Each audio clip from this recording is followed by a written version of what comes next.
Alright, so this is going to be about the hook maneuver. Had a lot of you guys ask about it. I know I've mentioned it a couple of times. And there's not really a whole lot to show, but I thought I'd try. This is something that my physical therapist came up with. He said, when you talk about my POTS, I think of how I felt when I experienced G-forces in the flying in the. He was a navigator in the I don't know if he was in the Air Force. He flew off from ships in the Navy, but he experienced G-forces one time on a plane. He only did it once, but he said that's how I remember feeling, and the blood pooling, and he couldn't find anything on it, POTS and the hook maneuver, so he decided to do some research after seeing how much it helped me. And so basically, here's what it is. I've got my walker behind me, and he just started me with standing. So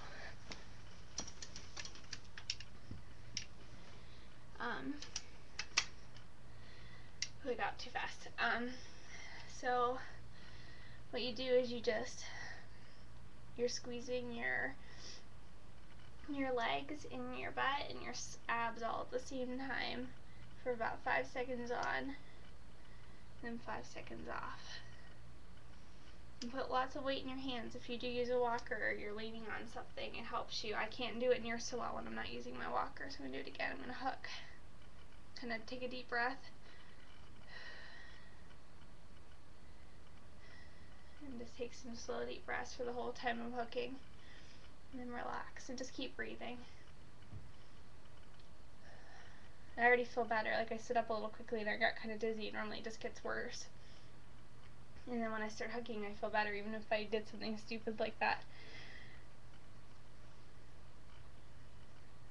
And I don't get that heaviness in my legs. So you're actually supposed to say hook. I usually don't. But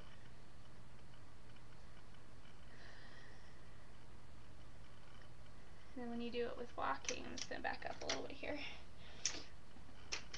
So you just step, hook whatever leg you're leaning on right now, and took a step with my right leg, so I'm hooking with, you know, my stomach and everything, and then my right leg, and letting my left leg not do anything, because I can't hook with both legs at the same time. If you can, that's great. And just hook whatever leg I'm stepping on. It's about 5 seconds per step sometimes if I'm having a bad day. Some days I'm moving a lot faster, and it's just quick hooking, but it works about the same.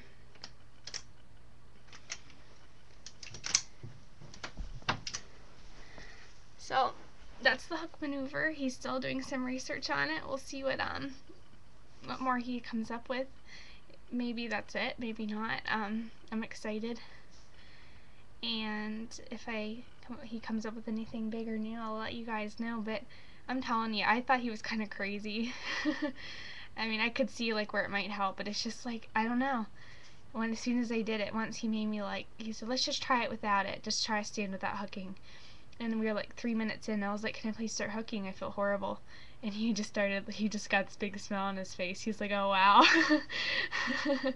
And you know, it helps so much. I mean, I was not able, I can stand first. I couldn't stand, now I can. That's all I can say. After that big stroke leg episode I had, I just was lying down so much and sitting so much and not doing all my standing that I'd been doing and walking that I'd been doing. Not because of my POTS, just because of my mito. And so I'd gotten deconditioned, and then when I went to try and do what I used to do, my POTS was like and they tried to do this, make me stand in the stand. I only stayed for 15 minutes before they'd even let me start walking. And I said, well, that's probably not going to happen. I couldn't even stand for 15 minutes when I was doing well. I might not ever be able to stand around for 15 minutes. It's a very long time. Walking is actually easier for me because you get some blood pumping as long as you're not getting cardiac, you know, getting your heart rate up. You know, cardio workout. Your walking is, sometimes I feel a little bit better if I can move around a little bit. Maybe not walking long distances, but I always had a hard time just standing. so I just ended up getting him instead as a kind of a new physical therapist on my team, because my doctor thought that, I don't know, I guess she thought that maybe it's just him, maybe he's always good at coming up with like wacky random ideas, and she thought that he'd be good for me, and he just had this idea. And I started being able to stand, and he started me walking too right away. And I went back to see him, and I walked for a really long way, longer than he'd seen me walk, and he about passed out. And it was really cool. So that's the hook maneuver. I know it sounds crazy, but if you do it correctly and you really bear down and you're really squeezing your muscles and you do it for a good 5-10, you can even do it for 10 seconds at a time. I find that to be a little tiring for me, but I do have Mito. It just, you don't get that heaviness. It can even reverse symptoms. Even if I find I get dizzy, I don't keep getting dizzy until I'm like, then I go down, I pass out. I just kind of, maybe I'll get to a certain point of like real tolerable lightheadedness, and it'll just stay there, and I can just keep being up. It doesn't just, I used to just crash. It would just get worse and worse, and now I just kind of like levels out, and it's just awesome. So I hook all the time. I'm constantly hooking. I don't even pay attention to it anymore. Except for when I'm really, really having to move. But like, even if I'm just standing around, I just catch myself just kind of like hook, you know? So, if anyone has any more questions on it, I don't think I missed anything. Like I said, it's really not that much. It's just squeeze your butt, your abs, and your legs, and breathe. Real slow, real deep.